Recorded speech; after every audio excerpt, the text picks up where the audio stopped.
Come in. Good morning. Good morning to you too. You are speaking to Lydia from Standard Electronics. I just have a few questions regarding the benefit statement. Can I steal a moment of your time? By all means, please have a seat. So last week we received calls that we should sign that we received benefit statements from the Bargaining Council. So I just don't want to sign something I don't understand. So please help me understand. Okay, you've come to the right office. I'll help you. Thank you. I happen to have a template here for a benefit statement. Okay. I will use it to explain to you how this thing works. Thank you. But I think first and foremost, yes, you receive those calls to sign for receipt of benefit statements because the Bargaining Council wants to make sure that you actually have received a benefit statement. Benefit statements are produced and printed by the Industry Pension Fund and are distributed by the Bargaining Council. So it is important for the Bargaining Council to know that you have received your benefit statement. Statements contain very, very important information, and it is information that you need to verify is accurate. I've got a copy here of a benefit statement, and I will take you through it. Where's my pen? There's my pen. Okay. Have you got your copy? Yes, I do. Yes, I have it here. Okay. Happiness. If you look at the benefit statement, it's divided into a number of sections. The very top section is the member details. Yes. The information contained in the member details section is all about you. It's your personal information. It contains your date of birth. It contains your name. It contains your identity number. Importantly, it contains your date of entry into the fund as well as your pensionable salary. Okay, I get it. So what is the pensionable salary? Pensionable salary is the portion of your salary that gets used to calculate your contribution levels towards pension and the insured risk benefits.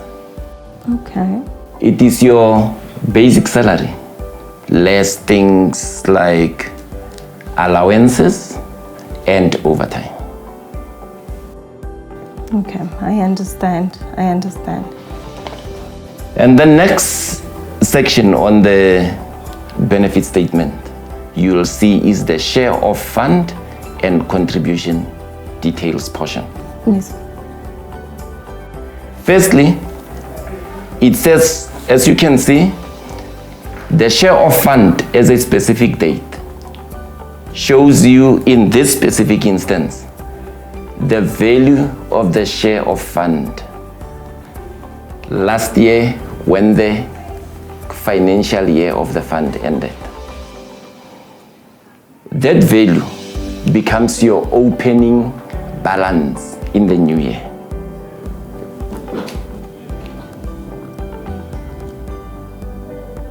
The statement goes further. It shows the gross employee contributions.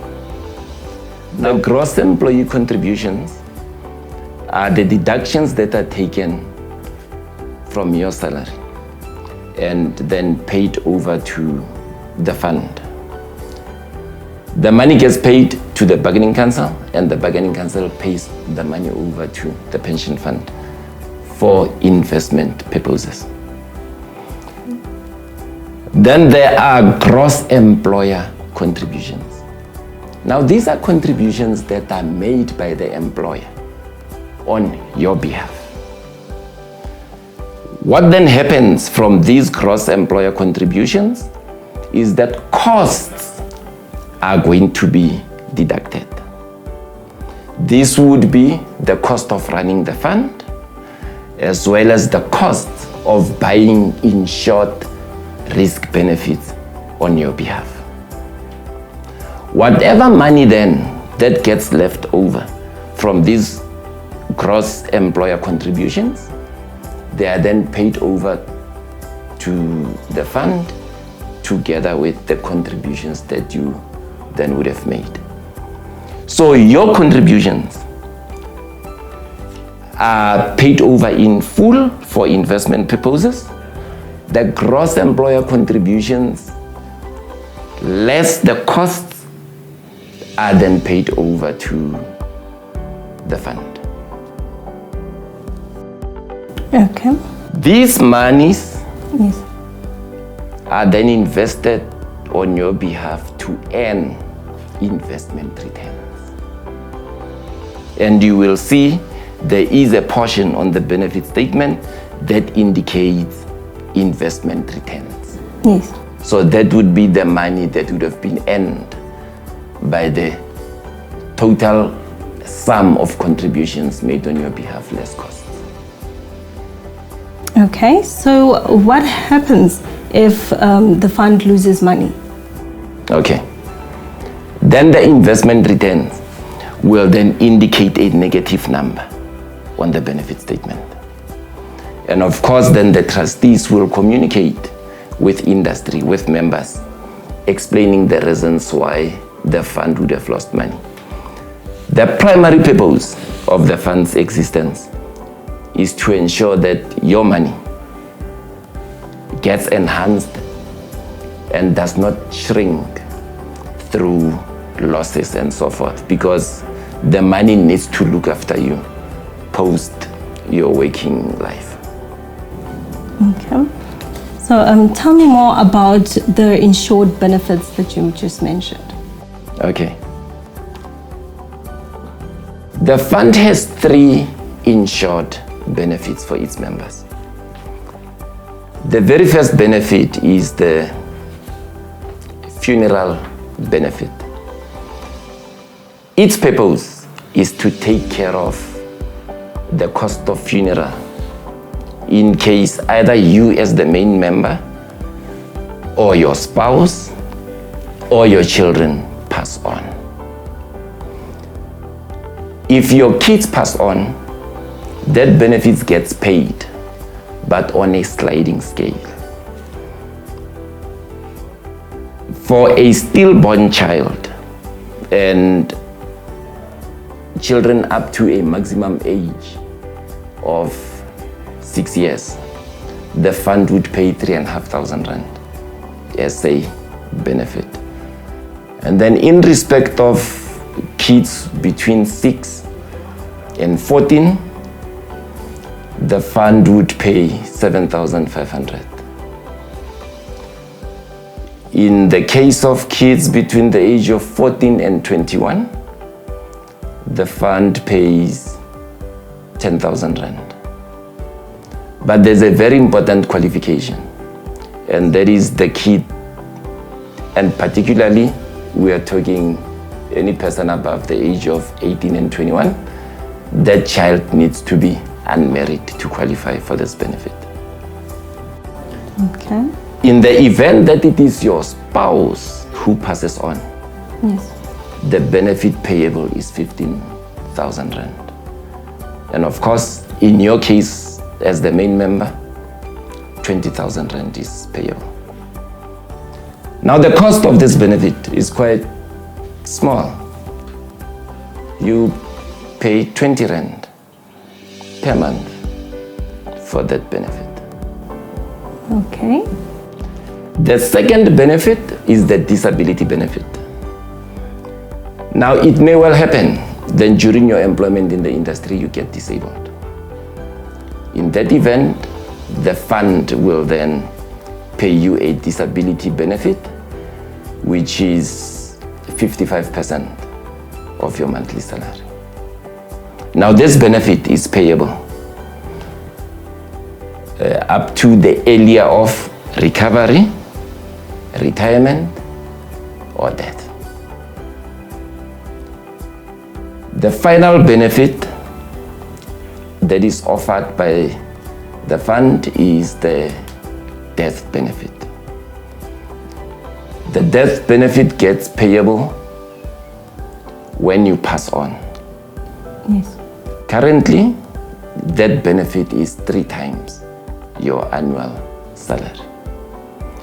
What that means is that if you earn 100,000 rand per annum upon your death, 3 times your annual salary, which means 300,000, then gets paid to your beneficiaries.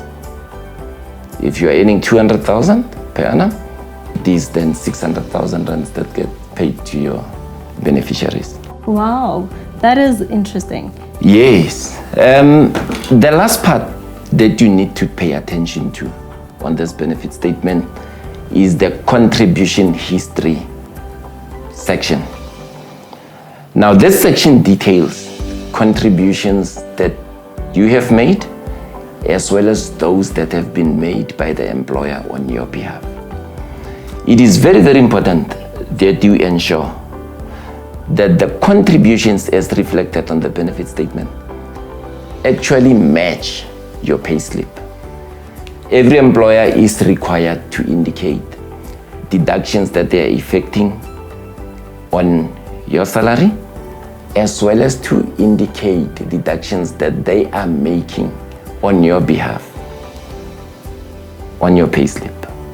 So you then compare what your salary says is the deduction that the employer has made directly from your salary, and you compare it to what the benefit statement indicates. You do the similar exercise in respect of the employer contributions. You look at what the benefit statement says the employer has contributed on your behalf, and you look at your payslip and compare the two. At all material times, the deductions need to tie up.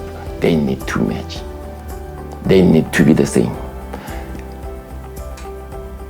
If there is any discrepancy, it is then important that you firstly bring the discrepancy to the attention of the employer, as well as to indicate to the bargaining council that there is discrepancy in the contributions. That shows the importance also of keeping payslips, because that is what you use to compare. Yes, so that you then do not unnecessarily lose any money, because here you are talking your retirement savings. I get you. I understand. I'm glad that you understand. So please do me a favor. Yes. When you have time, please go have a look at your benefit statement. Ensure that the numbers, the figures on the benefit statements are correct, because you would have compared them to what is on your payslip, and make sure that all information about you is accurate. That was so helpful. Thank you so much. Thank you, sir. It's a pleasure. Thank you.